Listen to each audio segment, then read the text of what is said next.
The sun streamed through the bay window of Margaret Thompson's small apartment in Sunnyvale, casting a warm glow on the vibrant quilt she was sewing. At 67, Margaret was no longer the shadow of a woman relegated to her son's damp basement. She was a creator, a mentor, a beacon of resilience in a retirement community that had become her sanctuary. Her story, one of betrayal, reinvention, and quiet triumph, is a testament to the human spirit ability to stitch together a new life from the fragments of a broken past. As I share Margaret's journey, I'll weave in reflections on what it teaches us about self-worth, the societal dismissal of aging, and the courage to start anew. A year ago, Margaret's world was a far cry from this sunlit haven. She was confined to a stark basement in her son James's suburban home, a cold, unfinished space with concrete walls, a folding cot, and a single bulb casting harsh shadows. It wasn't just a room.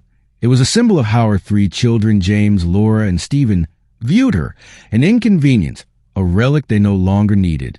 Margaret had given them everything: her time, her savings, her dreams. She'd worked night shifts to fund their education, nursed their father through a grueling battle with cancer, and sacrificed her own aspirations to keep the family afloat. Yet, after her husband's death, her children divided his estate among themselves, leaving her with nothing but a corner of their lives. I gave them my all, Margaret thought, her heart heavy as she packed a small suitcase. And now, they've discarded me like an old piece of furniture. This moment of rejection is a painful reflection of a broader societal issue: the devaluation of older adults, especially women who spent their lives in service. Margaret's children saw her not as a person with her own hopes, but as a burden to be managed. It's a stark reminder that we, as a culture, must rethink how we honor those who've paved the way for us. Have you seen this dynamic in your own community? It's a question worth pondering as we dive deeper into Margaret's story. Rewind to the day everything unraveled. Margaret sat at her kitchen table, the one where she'd hosted countless family dinners, facing James, Laura, and Stephen. The air was thick with tension as they discussed their father's inheritance. "Mom, the will was clear," James said, his tone clipped. "Dad wanted us to split the estate. You'll need to sell the house." Margaret's voice trembled. "Sell my home? This is where we built our lives, where I planted roses for each of you when you were born." Laura, a corporate lawyer whose law school Margaret had funded, cut in sharply. "We've crunched the numbers. You can't afford to keep it. I've got a spare room in my basement you can use." Stephen, the youngest, avoided her gaze. "It's temporary, Mom. We'll figure something out." But the offer of a basement wasn't kindness. It was a dismissal, a way to tuck Margaret out of sight. This scene is a microcosm of a transactional shift in modern family dynamics. Margaret's children saw their father's estate as their entitlement, ignoring her decades as his partner. It's a painful example of how financial priorities can erode emotional bonds. I believe this reflects a cultural trend where aging parents are expected to fade quietly into the background. But Margaret was about to prove that her story wasn't over. It was just beginning. Fast forward to today, and Margaret's life is unrecognizable. In Sunnyvale, a vibrant retirement community, she runs a sewing room at the community center, crafting adaptive clothing for elderly residents. These aren't just garments. They're acts of dignity, blending style with functionality for bodies the fashion industry ignores. "This dress has Velcro closures, but you'd never know it," Margaret told a resident, her eyes bright with pride. "It's about feeling confident, not just comfortable." The resident beamed. "Margaret, you're a genius. I haven't felt this elegant in years." Margaret's work is a challenge to the youth-obsessed fashion world, a reminder that small acts of purpose can transform lives. What skills do you have that can make a difference in your community?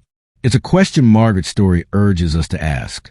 Back in that basement, though, Margaret's world had felt like it was shrinking. Laura treated her like a tenant, imposing rules that stripped away her autonomy. "Mom, you can't use the upstairs bathroom during our family time," Laura said coldly, "and we'll need you to chip in for groceries." Margaret's voice cracked. "Laura, I'm your mother. I paid for this house you're living in. How do we get here?" Laura's response was cutting. "We're doing you a favor. Most people your age end up in nursing homes." Even Margaret's grandchildren were taught to see her as an outsider, instructed to keep her at a distance. Every rule, every restriction was a reminder that she was no longer family in her children's eyes. This dynamic is heartbreaking, but all too common. Laura's behavior reflects a generational disconnect, where adult children prioritize convenience over their parents' emotional needs. It forces us to confront a tough question. How do we balance our responsibilities to aging parents with our own lives? Margaret's experience demands we grapple with that. One night, lying awake on that creaky cot, Margaret overheard Laura on the phone, complaining about her presence. "Having Mom here is draining," Laura said. "She acts like she deserves special treatment, but we're the ones making sacrifices." Those words were a spark, igniting a fire in Margaret's soul. She realized that staying meant surrendering her dignity. So she made a bold choice to leave with nothing but a suitcase and a flicker of hope. That decision wasn't just about escaping a toxic environment. It was about reclaiming her identity. I admire Margaret's courage, born from desperation, to recognize she deserved better, even when her family didn't. It's a reminder that sometimes the bravest step is walking away. Today, Margaret is part of a chosen family at Sunnyvale. Every Sunday, she joins a group of women, retirees who face their own rejections, for brunch. These brunches are sacred, a space to celebrate resilience. "Margaret, this jacket you altered for me? I got compliments all week," said Eleanor, a friend, as laughter rippled around the table. Clara raised her glass. "To Margaret, who's shown us that life doesn't end at 65. It begins again."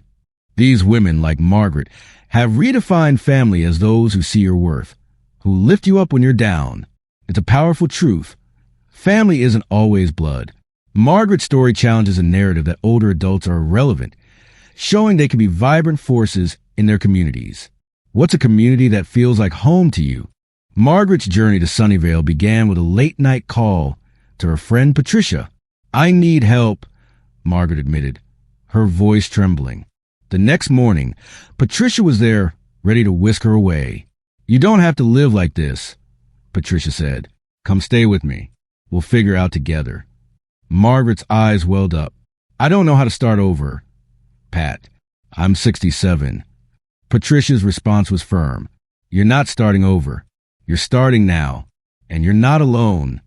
Patricia's small apartment became Margaret's lifeline, a space to breathe, dream, and rediscover herself. Patricia's role is a testament to the power of friendship, a reminder to cherish those who show up when we need them most. Who's been that person for you?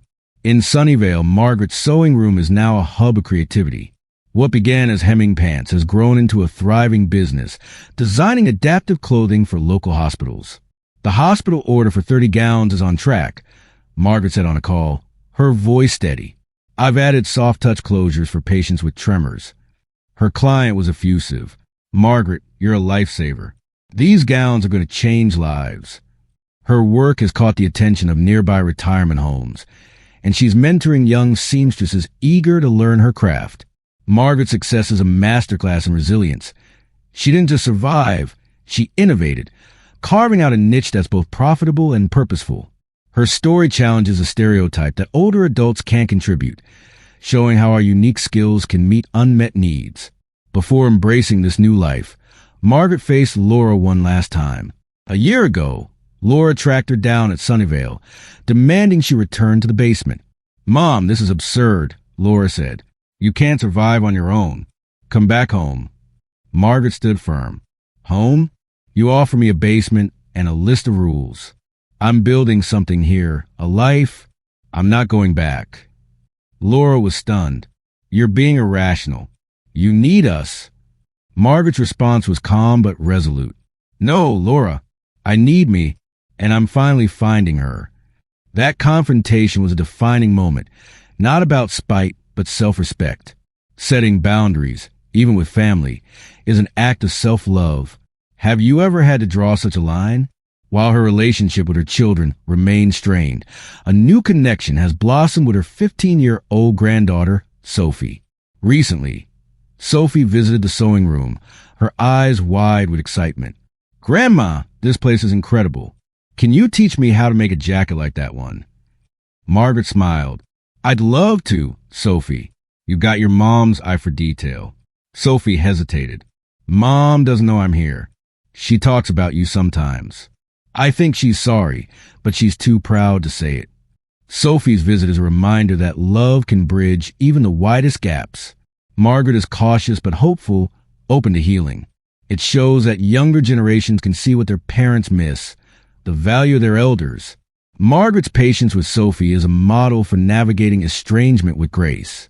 As Margaret stands at her apartment window, watching the sunset paint the sky in brilliant oranges and pinks, she reflects on her journey. I thought my story ended when my children turned away, she thinks. But I was wrong. This is my story now, and I'm writing it with every stitch, every smile, every sunrise. A year ago, she was a shadow in a basement. Today, she's a creator, a friend, a woman who's woven a new life from scraps. Her story is a testament to the human spirit's capacity to rebuild, a challenge to ask, what's holding us back from our own reinvention? Caroline, James, and Stephen might return to her life, or they might not, but their presence no longer defines her. Margaret's sewing room has become a sanctuary, where simple alterations have evolved into meaningful creations. She designs dresses with hidden adaptive features for women with arthritis, pants with dignified closures for those with limited dexterity.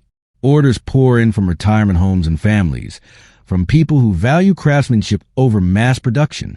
Her hands, once idle in that basement, now create daily acts of dignity.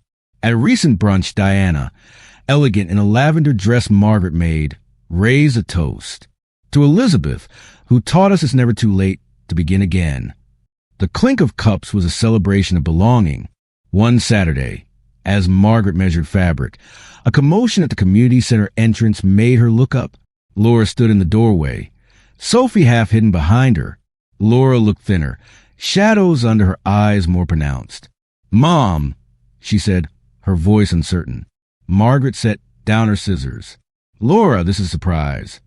Laura took in the sewing room, the orderly workspace, the thank you notes pinned to a bulletin board. Emma told me about a call, Laura said.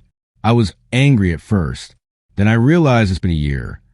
Margaret had thrived without her children, building something Laura hadn't thought possible.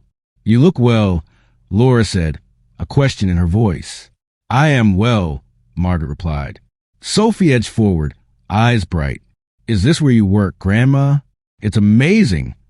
Margaret showed her a few techniques, while Laura lingered by the door, examining an adaptive dress. This is remarkable, Laura said, running her fingers over the hidden closures. You designed this? Margaret nodded. For people with dexterity issues. It's a regular dress, but easier to wear independently. Something flickered across Laura's face. Recognition of the skilled woman who'd raised her, not the burden she'd dismissed.